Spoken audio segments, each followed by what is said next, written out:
Hello everyone, study class में आपका स्वागत है। लुसेंट्स बाल विकास एवं शिक्षा शास्त्र का हम सीरीज बनाकर ला रहे हैं। यह हमारा चौथा वीडियो है। यदि आपने तीनों वीडियो नहीं देखा है तो डिस्क्रिप्शन में आपको लिंक मिल जाएगा, वहां से अन्य वीडियो देख सकते हैं। ये हमारा चौथा वीडियो है। पाठ का नाम है आनुवांशिकता तथा वातावरण का प्रभाव। तो आइए चलते हैं। परिचय यानी इंट्रोडक्शन। प्राचीन काल के विद्वानों का यह मत था कि बीज के अनुसार वृक्ष और फल उत्पन्न होते हैं, अर्थात माता पिता के अनुसार ही उसकी संतान होती है। आधुनिक काल में विशेष रूप से व्यवहारवादियों ने वातावरण को महत्व दिया है। वाटसन का विचार है कि वातावरण के प्रभाव से शिशु को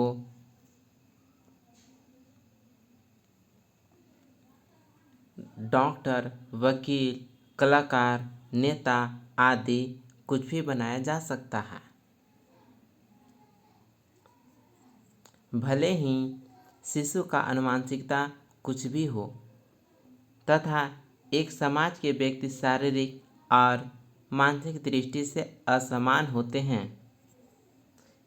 इन असमानताओं या विभिन्नताओं का कारण कुछ मनोवैज्ञानिकों के अनुसार वंशानुक्रम है तथा अन्य के अनुसार विभिन्नताओं का कारण वातावरण है। विज्ञान के क्षेत्र में इन अध्ययनों का आरंभ डार्विन तथा मनोविज्ञान के क्षेत्र में इन अध्ययनों का आरंभ गाल्टन ने किया, जहां एक और कुछ मनोवैज्ञानिक वंशानुक्रम को महत्व देते हैं और कुछ वातावरण को, वहीं दूसरी ओर दोनों वर्ग के विद्वान एक दूसरे के विचारों का खंडन भी करते रहे हैं। पीटरसन के अनुसार व्यक्ति को उसके माता पिता के द्वारा उसके पूर्वजों से जो प्रभाव यानी स्टॉक प्राप्त होता है वही उसका वंशानुक्रम है। वुडवर्थ और मार्क्वेस के अनुसार वंशानुक्रम में वे सभी कारक आ जाते हैं जो व्यक्ति में जीवन आरंभ के समय उपस्थित होते हैं। जन्म के समय नहीं वरन गर्भाधान के समय अर्थात जन्म से लगभग 9 माह पूर्व उपस्थित होते हैं। डिंकमेयर के अनुसार वंशानुगत कारक वे जन्मजात विशेषताएं हैं जो बालक में जन्म के समय से पाई जाती है। माता के रज और पिता के वीर्य कणों में बालकों का वंशानुक्रम निहित होता है। गर्भाधान के समय जीन भिन्न प्रकार से संयुक्त होते हैं, अतः एक ही माता पिता की संतानों में भिन्नता दिखाई देती है। यह भिन्नता का नियम लॉ ऑफ वेरिएशन है। प्रत्यागमन के नियम लॉ ऑफ रेग्रेशन के अनुसार प्रतिभाशाली माता पिता की संतानें दुर्बल बुद्धि की भी हो सकती हैं। बालकों के विकास में आनुवंशिकता तथा वातावरण का महत्व। व्यक्ति के व्यवहार के निर्धारण में आनुवंशिकता यानी हेरिडिटी तथा वातावरण यानी इन्वायरमेंट के तुलनात्मक महत्व को दिखाने के लिए वैज्ञानिकों ने निम्नांकित 2 तरह के अध्ययन किए हैं। पहला है जुड़वा बच्चों का अध्ययन, स्टडीज ऑफ ट्विन चिल्ड्रेन। दूसरा है पोष बच्चों का अध्ययन, स्टडी ऑफ फोस्टर चिल्ड्रेन। 1. जुड़वा बच्चों का अध्ययन। जुड़वा बच्चे यानी ट्विन चिल्ड्रेन 2 तरह के होते हैं।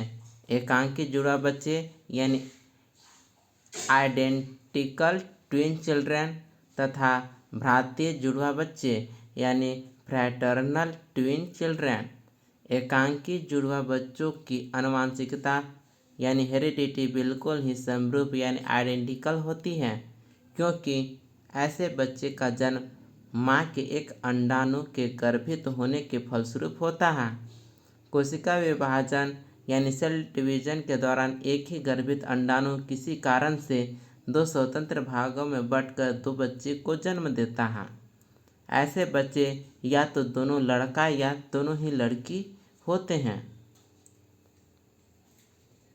भारतीय जुड़वा बच्चों का जन्म इसलिए हो पाता है कि माँ के दो अंडाणु यानी ओवम एक ही साथ पिता के दो अलग अलग शुक्राणु यानी स्पर्म द्वारा गर्भित हो जाते हैं। स्वभावतः ऐसे जुड़वा बच्चों की आनुवंशिकता समान या समरूप नहीं होती है, क्योंकि इसमें दो अलग अलग गर्भित अंडाणु होते हैं।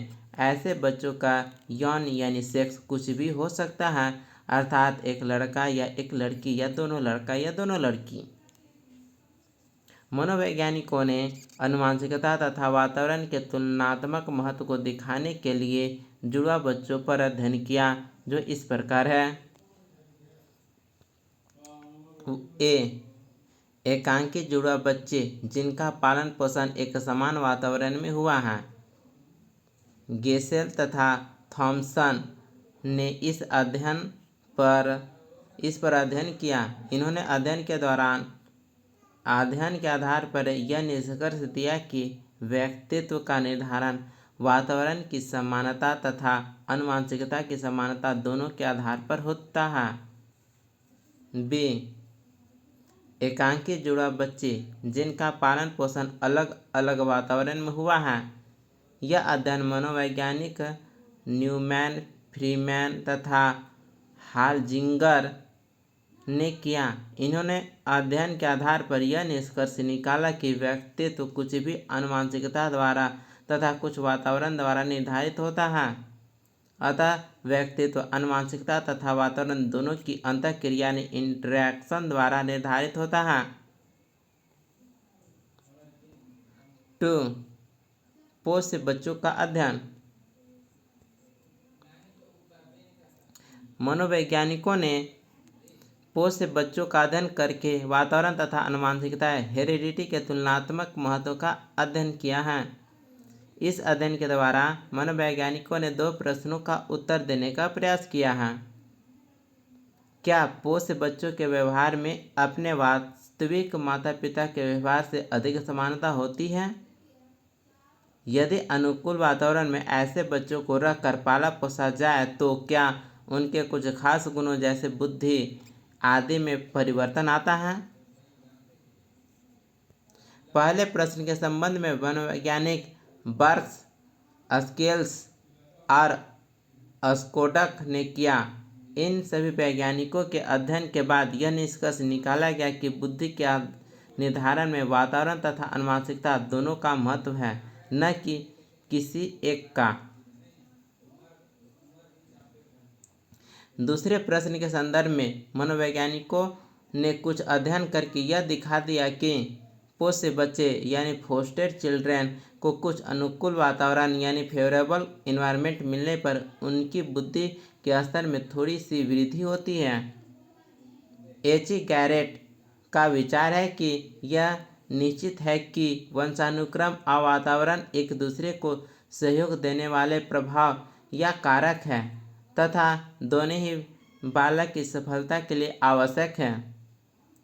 R.S. वुडवर्थ का कथन है कि व्यक्ति के जीवन और विकास पर प्रभाव डालने वाली प्रत्येक बात वंशानुक्रम और वातावरण के क्षेत्र में आ जाती हैं, परंतु ये बातें इतने पेचीदा ढंग से संयुक्त होती है कि प्राय वंशानुक्रम और वातावरण के प्रभावों में अंतर करना कठिन हो जाता है।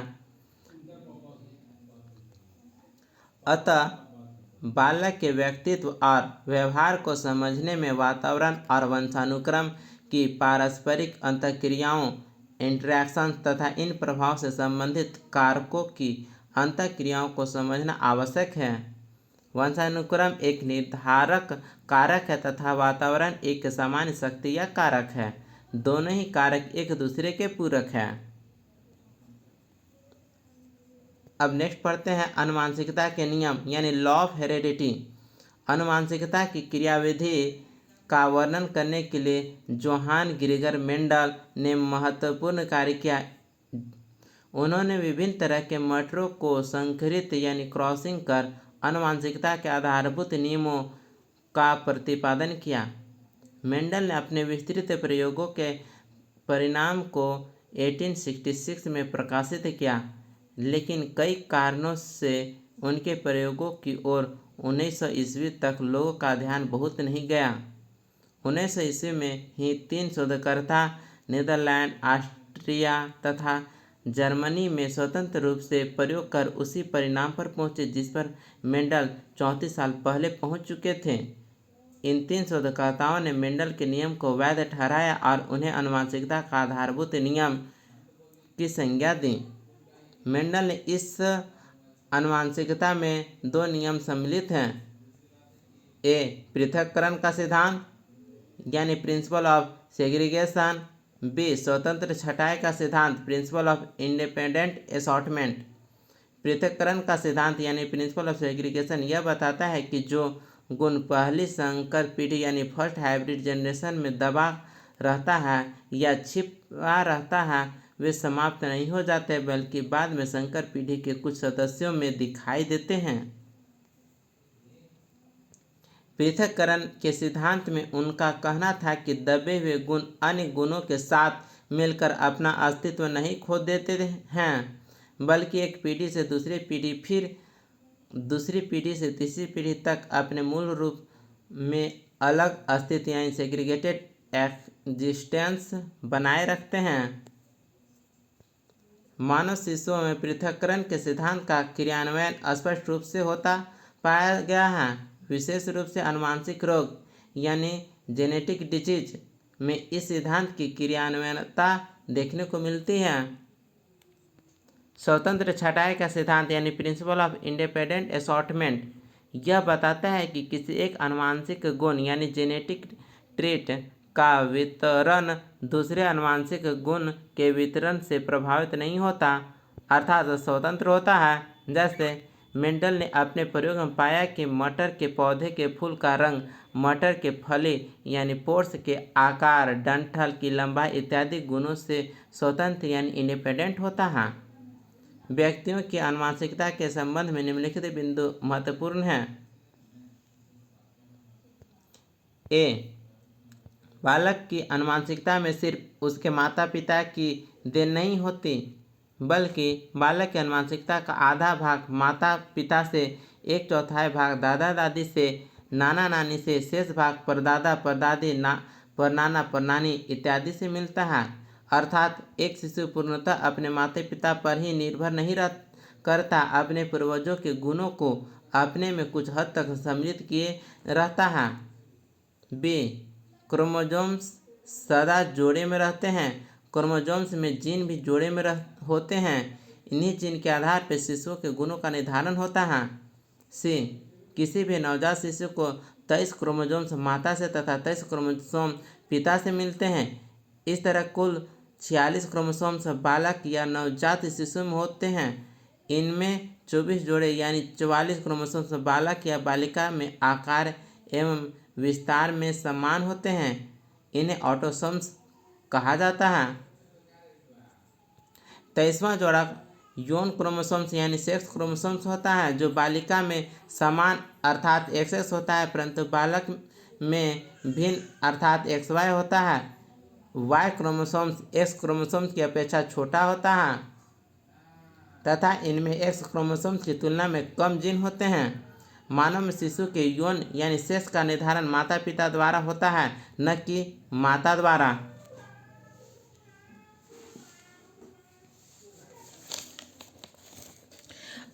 अब आगे पढ़ेंगे आनुवंशिकता तथा वातावरण का बालकों की शिक्षा के लिए महत्व। Importance of heredity and environment for education of children. बालकों की शिक्षा में आनुवंशिकता यानी हेरिडिटी तथा वातावरण एनवायरनमेंट दोनों की महत्वपूर्ण भूमिका होती है। शिक्षा का उद्देश्य बच्चों में शारीरिक, मानसिक, सांवेगिक, नैतिक तथा चारित्रिक विकास करना है। इन उद्देश्यों की पूर्ति करने के लिए आनुवंशिकता और वातावरण दोनों पहलू महत्वपूर्ण है। जैसे अगर बालक की आनुवंशिकता काफ़ी अच्छी है परंतु उसे अच्छा वातावरण नहीं मिल पाया है तो उसका शैक्षिक विकास, एजुकेशनल इन्वायरमेंट ठीक से नहीं हो पाएगा।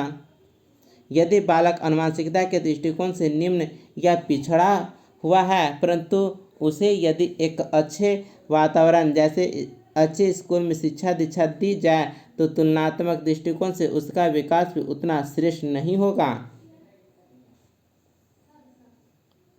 कुछ प्राकृतिक प्रवृत्तियां ऐसी हैं जिनका वातावरण के माध्यम से काफ़ी हद तक विकास नहीं किया जा सकता। जैसे कितना भी हम शैक्षिक वातावरण को उन्नत क्यों न कर दे, सभी बालक को वैज्ञानिक, इंजीनियर, डॉक्टर, चित्रकार, प्रशासक नहीं बना जा सकता है। बालकों की आनुवंशिकता तथा वातावरण का शिक्षकों के लिए महत्व। शिक्षकों के लिए बालकों की आनुवंशिकता तथा वातावरण की जानकारी रखना महत्वपूर्ण है। जागरूक एवं अच्छे शिक्षकों को लिए यह आवश्यक होता है कि वे बालकों की आनुवंशिकता तथा अन्य जैविक गुणों यानी बायोलॉजिकल ट्रेड से परिचित हो जाए तथा उनके घर, परिवार एवं सामाजिक वातावरण जिसमें वे रहते हैं उससे भली भांति अवगत हो जाए। उससे बालकों के बौद्धिक विकास, समायोजन तथा अनुशासन संबंधी समस्याओं को शिक्षक स्वयं हल कर सकने में समर्थ हो जाएंगे। उदाहरण स्वरूप, एक बालक स्कूल में इसलिए दुर्व्यवहार यानी मिसबिहेव कर सकता है क्योंकि उसमें एक असामान्य ग्रंथीय अवस्था यानी एबनॉर्मल ग्लैंडुलर कंडीशन हो सकता है, या वह इसलिए भी दुर्व्यवहार कर सकता है क्योंकि वह एक ऐसे परिवार से आता है जहां अच्छा तौर तरीका कभी सिखाया ही नहीं गया हो। वर्ग में एक बालक कुछ सीखने में इसलिए असमर्थ हो सकता है क्योंकि उसमें उपयुक्त विटामिन की मात्रा पर्याप्त नहीं है, या वह ढंग से सीखने के लिए प्रेरित भी नहीं हो सकता है। यदि शिक्षक को बालक की आनुवंशिकता एवं जैविक पृष्ठभूमि का ज्ञान हो तथा साथ ही साथ यदि वह पारिवारिक एवं सामाजिक वातावरण से भली भांति परिचित हो तो वह इससे स्वयं ही शिक्षार्थियों की कई समस्याओं का समाधान आसानी से कर सकता है। ब्लेयर, जोन्स तथा सिम्पसन ने इस संबंध में कहा है, बालकों को समझने के लिए शिक्षक उन्हें एक जैविक प्राणी उनकी अपनी आवश्यकताएं एवं लक्ष्य होते हैं के रूप में निश्चित रूप से समझे तथा बी उनके सामाजिक एवं मनोवैज्ञानिक वातावरण को पहचाने जिनका वे एक हिस्सा हैं। शिक्षक को बालकों की कुछ मूलभूत प्रवृत्तियों के बारे में उनके आनुवंशिक तथ्यों से पता चलता है। इससे शिक्षक को बालकों में वांछनीय प्रवृत्तियां के विकास के लिए तथा अवांछनीय प्रवृत्तियों समाप्त कर उसके प्रभाव से बचाने में मदद मिलती है। शिक्षक विद्यालय में विभिन्न प्रकार के शैक्षिक कार्यक्रमों का आयोजन करके शैक्षिक वातावरण को उन्नत बना सकते हैं जिसका प्रभाव बालकों के समन्वित विकास पर अनुकूल पड़ सकता है। आनुवंशिकी वंशानुक्रम के प्रचलित सिद्धांत, बीजकोश की निरंतरता का सिद्धांत, समानता का सिद्धांत, प्रत्यागमन का सिद्धांत, अर्जित गुणों के संक्रमण का सिद्धांत, मेंडल का सिद्धांत। बालक पर आनुवंशिकी वंशानुक्रम का प्रभाव, मूल प्रवृत्तियों पर प्रभाव, प्रजाति की श्रेष्ठता पर प्रभाव, सामाजिक स्थिति पर प्रभाव, महानता पर प्रभाव, शारीरिक लक्षणों पर प्रभाव, व्यावसायिक योग्यता पर प्रभाव, चरित्र पर प्रभाव, वृद्धि पर प्रभाव। अब पढ़ेंगे परिक्षेपोयोगी महत्वपूर्ण तथ्य। ये एग्जाम की दृष्टि से वेरी वेरी इंपॉर्टेंट है। परिक्षेपोयोगी तथ्य, आनुवंशिकता से तात्पर्य शारीरिक एवं मानसिक गुणों के संचरण यानी ट्रांसमिशन से होता है जो माता पिता से बच्चों में जीन के माध्यम से प्रवेश करता है। वातावरण इन्वायरमेंट का तात्पर्य व्यक्ति में उन सभी तरह के उत्तेजनाओं यानी स्टिमुलेशंस से होता है जो गर्भाधान से मृत्यु तक उसे प्रभावित करती है। 1950 ईस्वी में विशेषज्ञों द्वारा यह पता लगाया कि जीन में मुख्य रूप से दो जैविक अणु यानी ऑर्गेनिक मॉलिक्यूल होते हैं जिन्हें डीएनए या डीऑक्सीराइबोन्यूक्लिक एसिड तथा आरएनए राइबोन्यूक्लिक एसिड कहा जाता है। जीन द्वारा आनुवंशिक गुणों का संचरण होता है। मानव जीवन की शुरुआत एक गर्भित अंडाणु यानी फर्टिलाइज्ड एग से होती है। एक गर्भित अंडाणु में क्रोमोसोम्स के 23 जोड़े होते हैं, अर्थात मनुष्य संयुक्त कोशिका में कुल 46 गुणसूत्र होते हैं। इस 46 क्रोमोसोम में 23 क्रोमोसोम माँ से तथा 23 क्रोमोसोम्स पिता से मिलता है। क्रोमोसोम्स में एक ही विशेष संरचना स्ट्रक्चर होती है जिसे जीन कहा जाता है। इसी जीन द्वारा माता पिता या अपने पुरखों के गुण अपने शिशुओं में आते हैं। बालकों की शिक्षा में आनुवंशिकता एवं वातावरण का महत्वपूर्ण स्थान है। बालकों की आनुवंशिकता एवं वातावरण से अच्छी तरह परिचित होने पर शिक्षक बालकों के बौद्धिक विकास, समायोजन तथा अनुशासन संबंधी समस्याओं को हल करने में समर्थ रहते हैं। आनुवंशिकता का नियम लॉ ऑफ हेरेडिटी, जिसे मेंडल ने अपने शोध के आधार पर प्रतिपादित किया था, से यह पता चलता है कि एक पीढ़ी से दूसरी पीढ़ी में व्यक्तियों में गुणों में विभिन्नता क्यों और कैसे होती है। मानव व्यक्तित्व आनुवंशिकता और वातावरण की अंतःक्रिया का परिणाम है। व्यक्तित्व एवं बुद्धि में वंशानुक्रम की महत्वपूर्ण भूमिका है।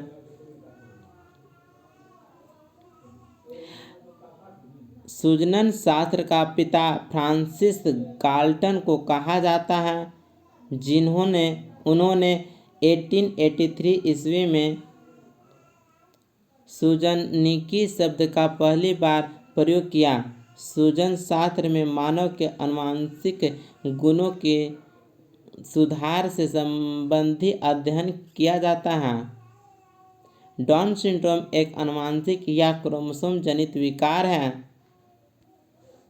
जो शरीर में क्रोमोसोम्स का एक अतिरिक्त जोड़ा बन जाने से होती है, जिससे शिशु के शरीर में क्रोमोसोम्स की संख्या बढ़कर 47 हो जाती है, जिसके फलस्वरूप शारीरिक विकास और मस्तिष्क के विकास की गति अवरुद्ध हो जाती है। इस प्रकार से आनुवंशिकता तथा वातावरण का प्रभाव समाप्त होता है। लुसेंट्स बाल विकास एवं शिक्षा शास्त्र का ये चौथा वीडियो आनुवंशिकता तथा वातावरण का प्रभाव आपको कैसा लगा हमें ज़रूर बताएं और लाइक और शेयर करें, और इस लुसेंट पुस्तक का पूरा वीडियो आप जरूर से ज़रूर देखें। वीडियो देखने के लिए आपको बहुत बहुत धन्यवाद। मिलते हैं अगले वीडियो में, तब तक के लिए जय हिंद, जय भारत।